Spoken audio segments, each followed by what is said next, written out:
Hi, everyone. It's Audrey Weidman, and I have a special guest for you today.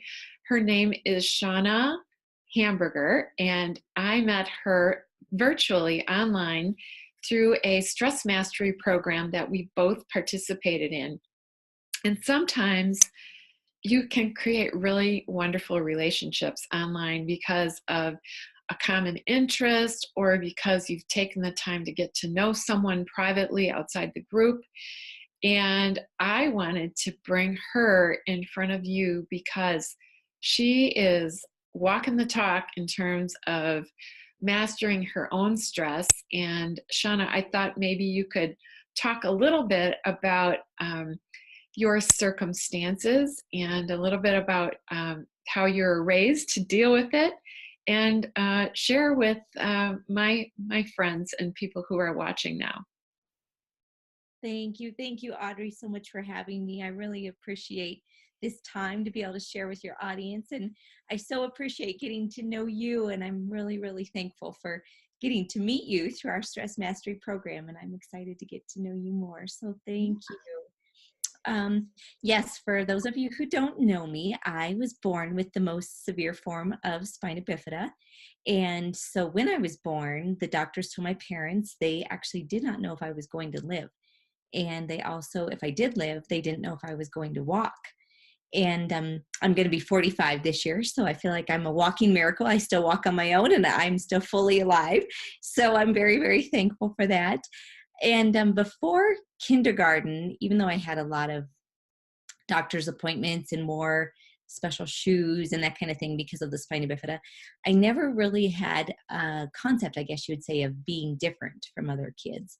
And until I got to kindergarten. And before I went to kindergarten, I actually had surgery on both of my feet and legs to do tendon transplants to try to give my feet more mobility. And so both of my feet and legs were in casts. So I had to start kindergarten in a wheelchair. And on the first day of the school, there was a big assembly and everybody was all in the gym. And I looked around and I realized I was the only child in a wheelchair in the entire school. And so I came home and I asked my parents what was wrong with me. Why was I the only child in a wheelchair in an entire school? And so my parents went on to explain to me what spina bifida was and how it was going to impact me for the rest of my life. And I tell people that my parents gave me the best wisdom they ever could have given me then. And my dad looked at me and he said, Shauna, he said, even though you didn't choose spina bifida, and even though you can't make it go away, what you can do is choose how you're going to live with it. And he said, you can either choose to be a victim of spina bifida for the rest of your life and let it control you, or you can choose to believe that you're here for a reason and you're going to live life to the fullest.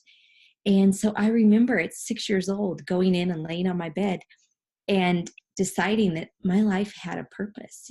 I was here for a reason and I wanted to live that life to the fullest. I wanted to live the reason that I was put on this earth for.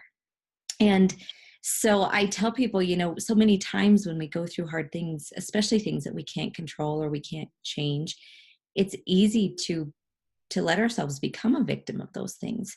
And so when my parents taught me that I didn't have to, even though there were things I was going to go through in life that were hard with my body, and I went through really challenging times with the way my body works or doesn't work.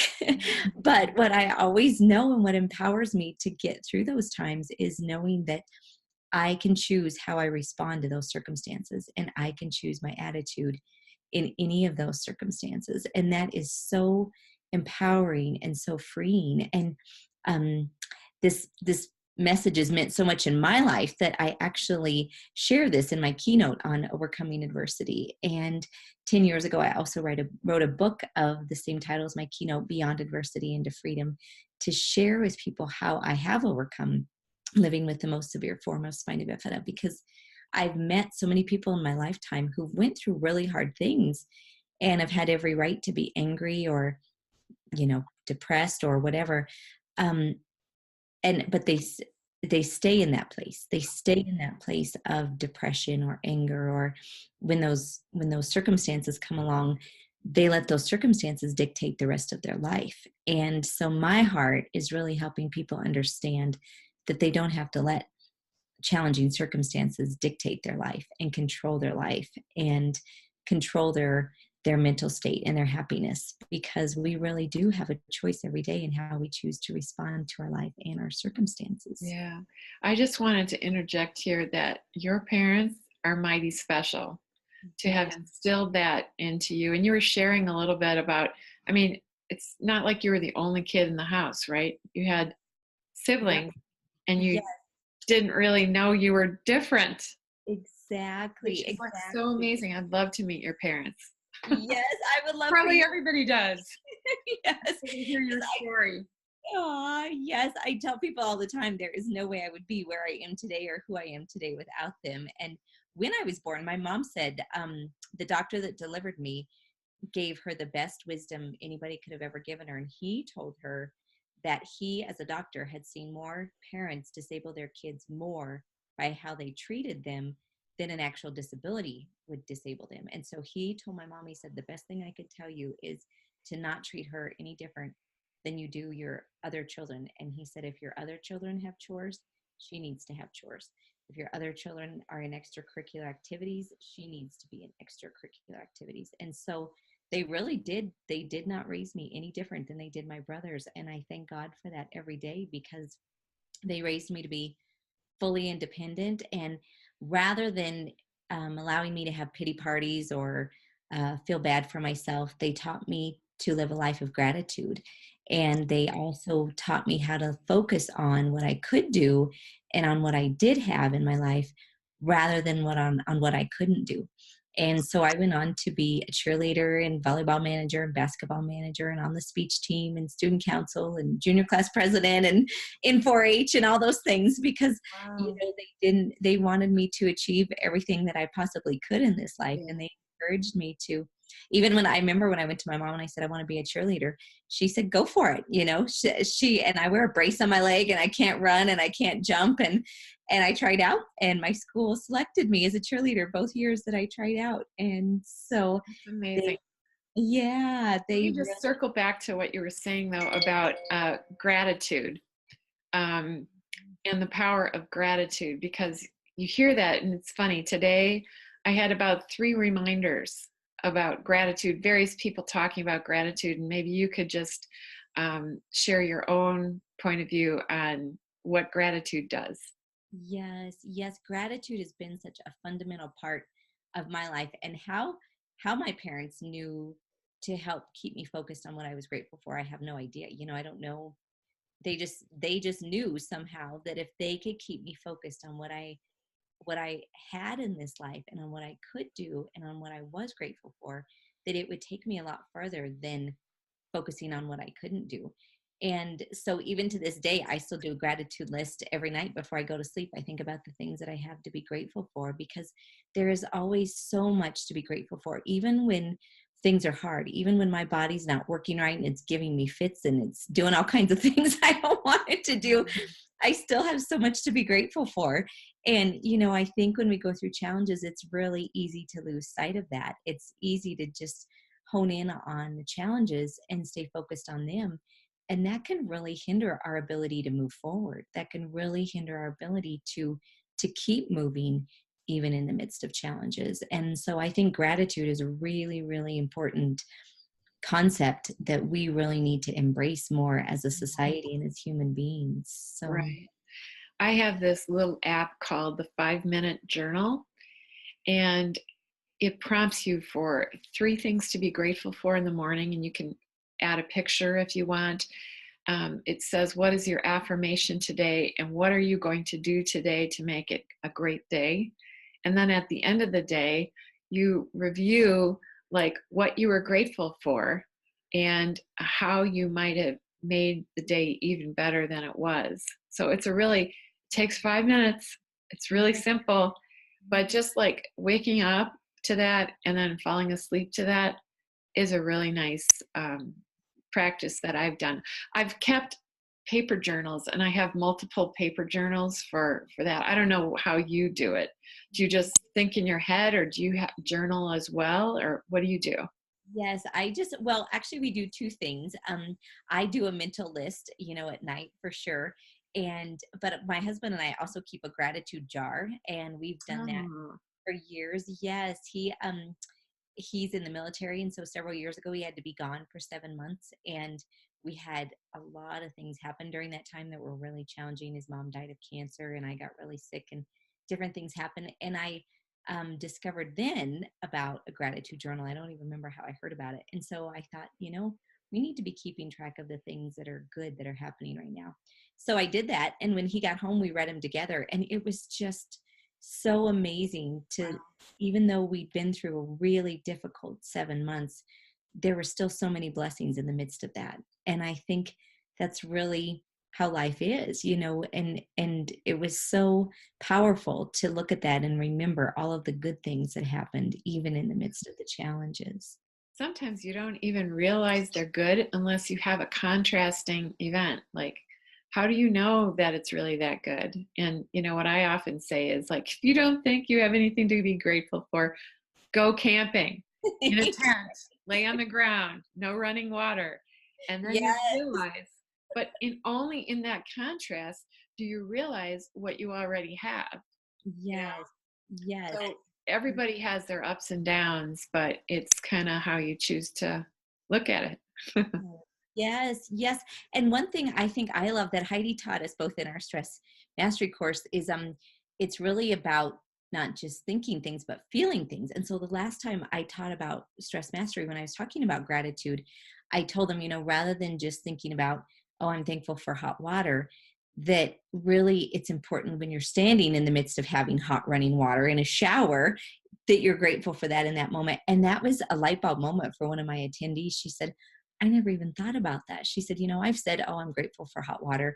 But she said, I've never thought about being in the moment of those things and really embracing how I feel in the midst of it. And so I do think that's an important part of gratitude too, because we can make lists, but if we're not really embodying and feeling that gratitude, then I don't think it's as powerful as it can be. Yeah, So, so mm, important.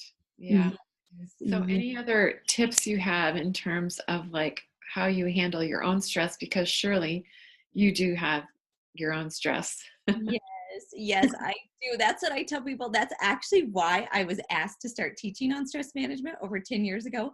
Um, it was a special education director of a school, and she knows me and knows my family and knows my story. And so she came to me and she said, Shauna, I know you have a degree in wellness management, and I've been to your health and wellness classes, and you're a great speaker. And she said, and you have a tremendous amount of stress in your life. And she said, yet none of us can see that in you. And so she said, would you teach or create a 3-hour stress management seminar for my special education staff? And so I did. And that's what got me started teaching stress management. And that was over 10 years ago. And but for me, like we talked about, realizing we have a choice every day. I tell people that I do have bad days. There's days when I'm frustrated as I'll get out with my body because it's doing things I have no control over. And so, but I tell people, I might have a bad hour or a bad day, but I never let it turn into bad months or bad weeks or bad years. And I'm really aware of that I am responsible for how I'm responding and how I'm choosing to look at and view the circumstance, and daily practicing gratitude. And also two other things that have been really, really fundamental in my life is, one is laughter. I just got certified as a laughter leader. And I was telling the instructor that how much laughter has been just a huge, huge part of my life. My mom tells people I came out telling the doctor a joke. And so I don't know how, in fact, oops, my phone's ringing, sorry. One time, because I wear a leg brace, I always get wanded when you go through airports and the security. And so one time the security guard told one of my friends, he said, your friend is having way too much fun getting wanded. And so I just, when life is challenging, my go-to is to laugh and enjoy the moment, because otherwise, I might be crying, but it's a lot more fun to be laughing when you're going through challenging circumstances. Yeah. Yeah, Yes. And sure. my faith, my parents raised me in a Christian home. And so that's been the fourth part of my life that's been really, really important for me. And so those are the 4 keys that have really made the most difference in my life in being able to handle the stress of a permanent physical disability. Yeah. So, So let's summarize what those are again. Your four so keys. yes. So the first one is realizing the ability to choose your response or your attitude in any circumstance. Mhm. The second one is gratitude. The third one is laughter and humor. And the fourth one is my faith. Mhm. There Yes. you go. Those are some gold nuggets that she has dropped on us.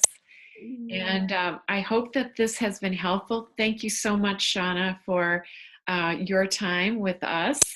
And if they want to find you, how do they go about finding you? Oh, super. Thank you, Audrey. Yes, I do have a website, and my book, Beyond Adversity into Freedom, is on my website. It's not on Amazon, but it is on my website. So my website is www.divine, and that's spelled DIVINE, potential, so divinepotential.com. And there you can find out what I speak about and also about my book. And I would love for people to reach out to me. You can email me or connect with me through my website as well, and I'll get those messages. So if anybody has any Awesome. questions or thoughts for me, I would love to be able to visit with your audience. Okay. Well, thank you so much again. And we look forward to getting some, responses from the audience and directing them your way. All Yeah. right. Thanks Any so much. questions for Bye. me? I would love to answer them. Thank you. Okay.